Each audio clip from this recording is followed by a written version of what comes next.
माझं नाव आहे कुसुम अशोक सोनवणे. मुलाने फक्त सांगितलं आम्हाला एकदा की मी तुम्हाला सांभाळू शकत नाही, तुम्ही कुठेही तुमची सोय करा, कुठेही जा, कुठेही राहा. तो जर असं म्हटलं ना मी नाही सांभाळू शकत, संपलं आमचं. म्हणजे प्राणच सर्व हे झाले.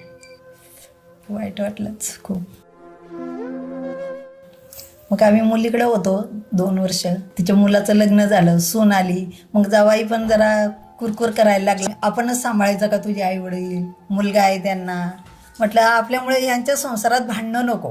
हे एवढी साहेबांची खूप मेहरबानी आहे आमच्यावर की ते आमच्याकडून 5 रुपये सुद्धा आमच्याकडून अपेक्षा करत नाही काय. आणि सर्व जिथल्या तिथं व्यवस्थित जेवण खाणं पिणं, बरं नसलं तर लगेच घेऊन जातात. त्यांच्या परीने ते आमच्या मुलाने केलं नसतं तेवढं आम्ही, जगताप सर आमची सोय करतात. आणि मुलाने आम्हाला एवढं सुखात ठेवलं नसतं तेवढं आम्ही आज इथं आश्रमात सुखात आहे.